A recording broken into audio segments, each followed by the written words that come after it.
Good morning. How are you doing, sir?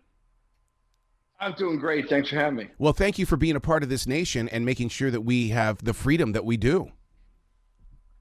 Hey, that's really cool of you to say. It's what we do. You're worth it. Thank you. You know what's really interesting, David, is that I'm blessed with the opportunity to talk with many U.S. soldiers, and they kind of have that reaction. It's like, well, it was my job to protect this nation, and it's like, wow, I see you guys as superheroes, and that you've done something that it would have to take a lot to get me involved. I mean, you are a superhero. Well, I mean, I don't even know how to respond to that. I've never, I'm a kid from Buffalo, New York, and I, for the longest time, I thought you needed something in you to motivate you to do special things at Right. war. And sometimes it's hatred of the enemy. Thinking about 9/11, I hate what they did to us. I want that to motivate me. And I experienced combat to realize that you can't really fight because you hate. You have to Mm. fight because you love. The actual definition of valor is based on a Latin word that means love. We fight because we love our country, we love each other, we love our way of life and our communities, and that love is able to make you do things you didn't think you were able to do. Yeah. I want to thank you for this book. And the reason why is because my father fought in World War II and he never spoke. And even though we would bring up questions, he never spoke. And yet this book right here gets me closer to him because it helps me understand what he might have been moving through. Yeah, I mean, I really appreciate you saying that. My granddad's still with me. He's still alive. He's 102. He's a Normandy vet, Wow.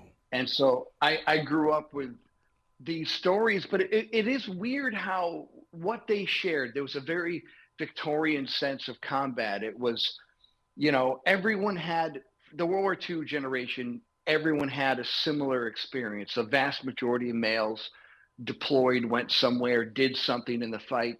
And I think because of that, there was almost a collective guarding of that.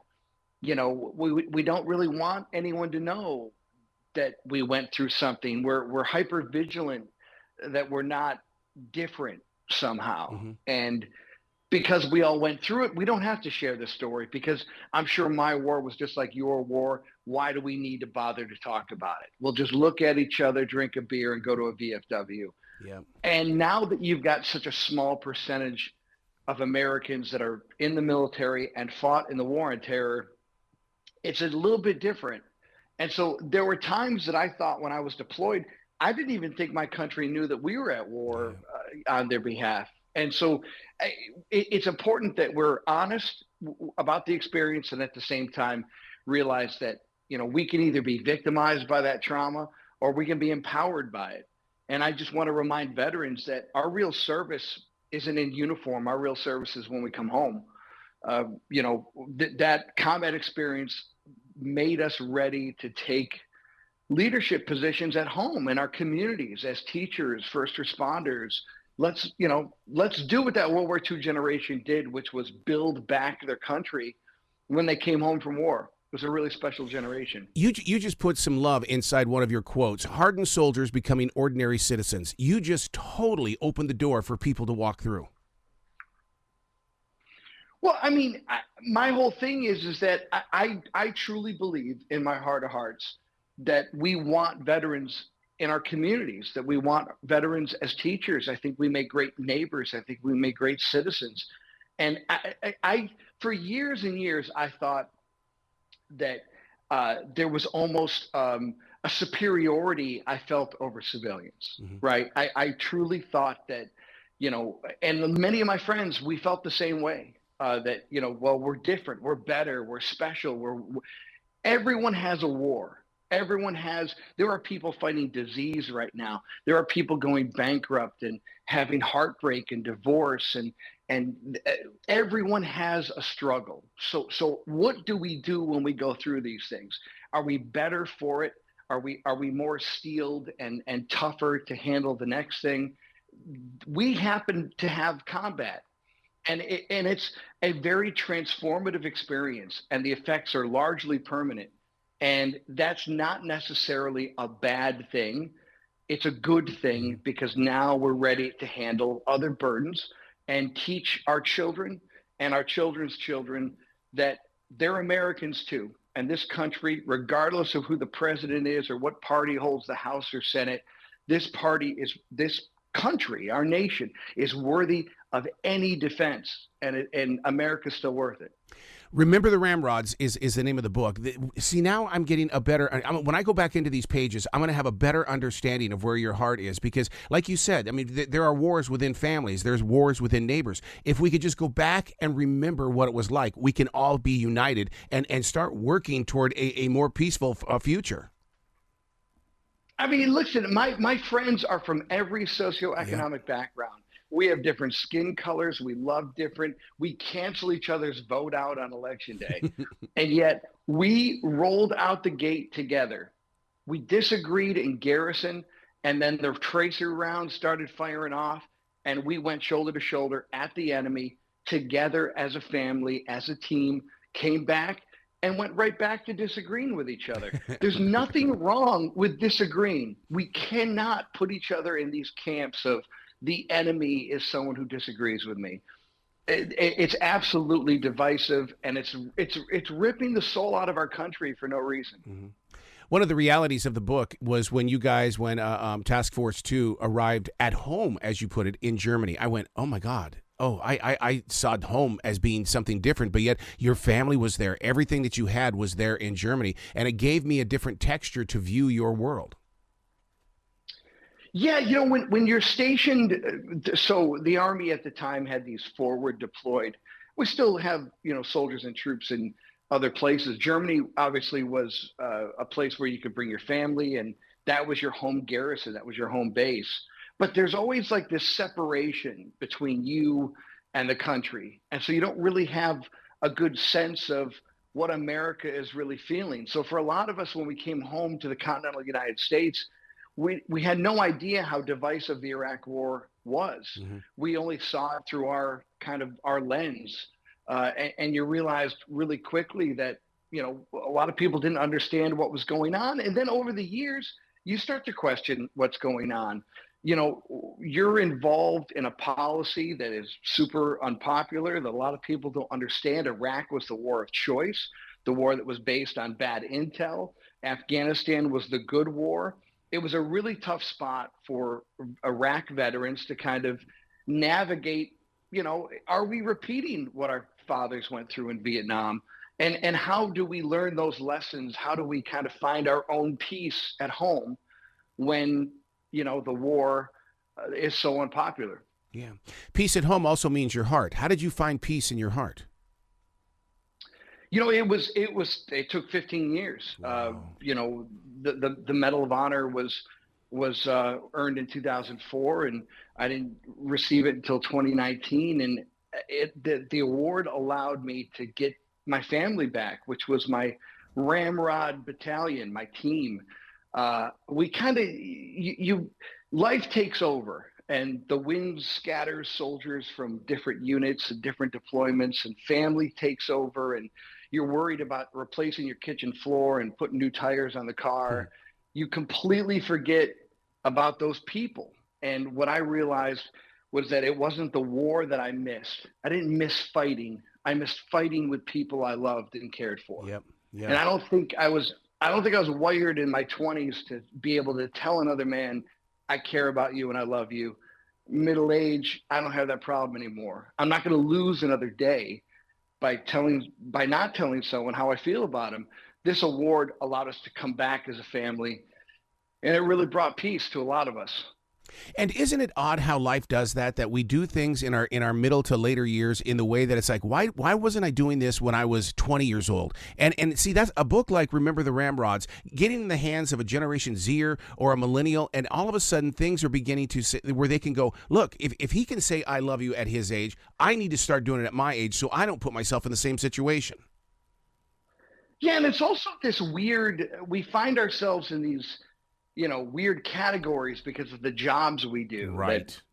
Only artists, only poets can be romantic about life or say things that touch them and express their emotions. Infantry guys, police officers, firemen, we're alpha. We're not supposed to say any of that. Look, you're talking about a giant void in your heart and in your life. And we have so many veterans that fall into addiction. They fall into, suicidal ideation. They want to just decompartmentalize all of their pain and disassociate with the war experience. The reality is, my friends helped save me in combat, and we fought for each other at war. We're going to fight for each other at peace. We're going to be there in each other's lives at home. And that's really the whole essence of why we fought. We fought for each other. We love each other. We care about each other. And that's healthy. And we're all going to process trauma differently, but we can do it together like we did when we were getting shot at by Al Qaeda. Is that the fuel that goes into Vets for Freedom? Because thank you so much for opening your life for that. Well, my whole thing was that we had so many, Republicans are on one side, Democrats on the other. Here's the reality. If you don't want to go to war, don't vote to go to war. The men and women who are deployed and sent there have no vote. I certainly wouldn't have voted to take a chunk out of my prime to go overseas and go to combat. So why don't we have veterans as Democrats and Republicans in office? Here's the reality. I believe that I can rationalize when I have a common ground with someone. I find that we're not that hostile. I can't really hate you and scream at you and be belligerent when we have commonality. And the veteran tribe, in a tribal culture where everyone's divisive and everyone's opinionated, that tribe of veteran is something that always transcends political party, and we can get along. And what we have to do is we have to learn to respect other people's opinions and respect each other. Veterans have always had a great way of doing that.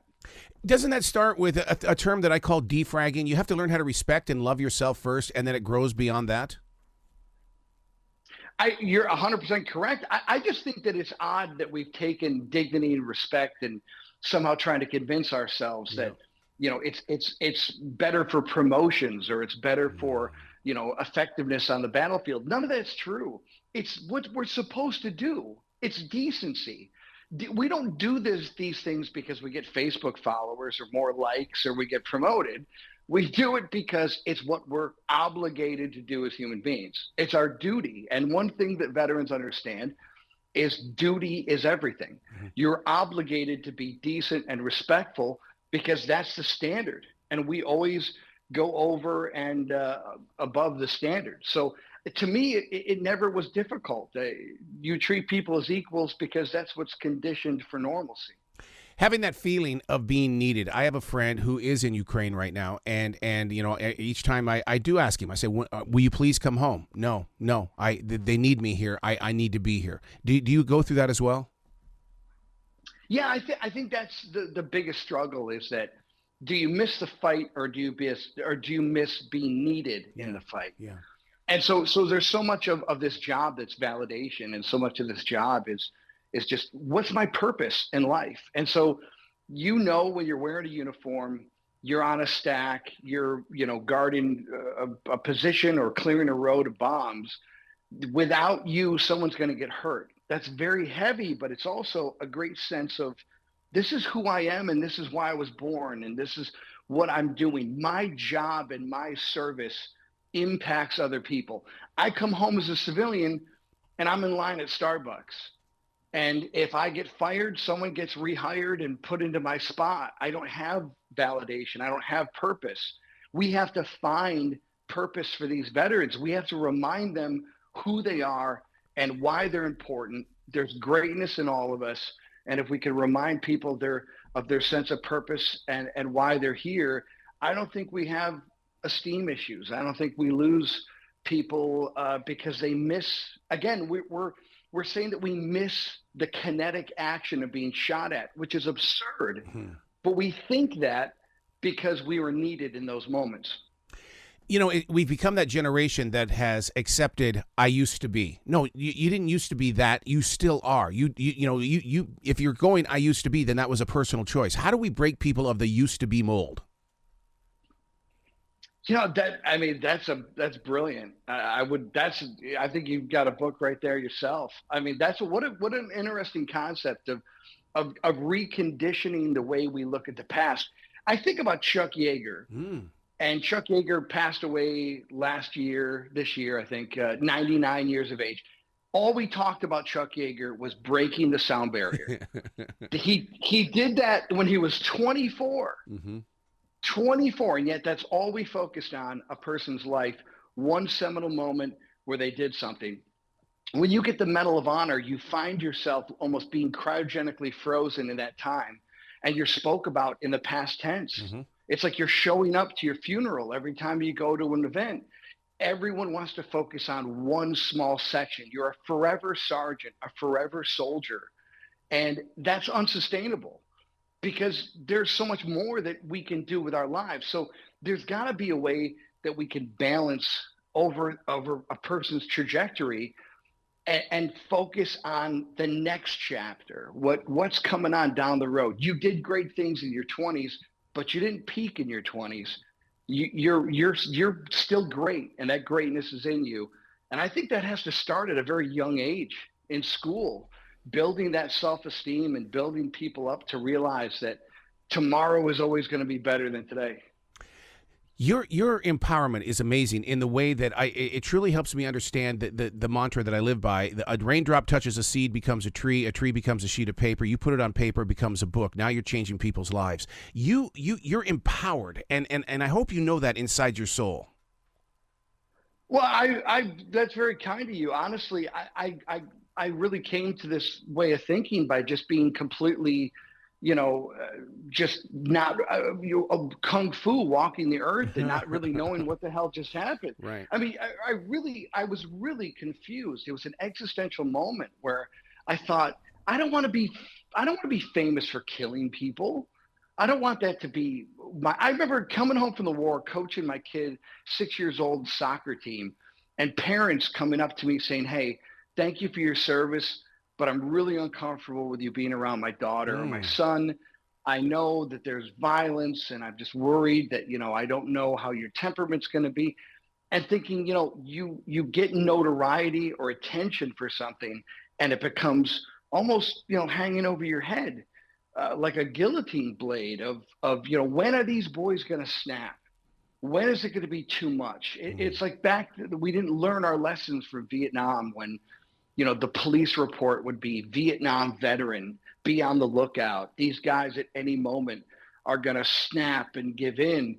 And it's a lot. And so what I did is I buried the war. I put it in a time capsule. And when I got the Medal of Honor, a coworker came up to me and said, "Hey, some guy with your name is getting the MOH. Can you believe that?" They didn't even know. I didn't want that. Life was gone. And these men back in my life have taught me how to live with these ghosts and realize that, hey, it's something we went through. It doesn't label us. It doesn't predict the future. And together we'll navigate it. We're going to make mistakes, but we're going to do it together. How do you stay present? I use meditation as my tool to be mindful and grateful and stuff like that. How are you staying present? Man, that really has changed my life too. Just that focus early in the morning. Mm-hmm. In the old days, I'd go right to my phone, right to the news, right to the stress, calamity, elections, stock market inflation. Now it's just, hey, before you get out of bed, 10 minutes of nothing. Just focus on life, focus on what you're going to achieve, focus on why you're here on this earth. Be that source of just peace, because if you can't bring your own peace, you can't do anything in the world for other people. But it's a wonderful tool. And honestly, before we push pharmaceuticals on every single person we meet, maybe we just kind of show them the power of our own brain and our mind and what we can actually do to calm ourselves. I mean, if a child can go from screaming into hysterics to hearing a gentle song or an animal or a whistle and completely calm down, we certainly as adults have the ability to do it to ourselves. And what that is for your overall health, to just be relaxed and calm. Yep. You're allowed to scream when your plane hits turbulence as a passenger. The pilot is never allowed to scream when he hits turbulence. He's got to be in control. And we need more people in this world that are in control, that are calm, and control their own destiny. Yeah. David, you got to come back to the show anytime in the future. The door is always going to be open for you, dude. Hey, you're amazing. I really appreciate this. Thank you so much for the opportunity. Excellent. Will you be brilliant today, okay, sir? Yes, I will do my best. Always. Thank you.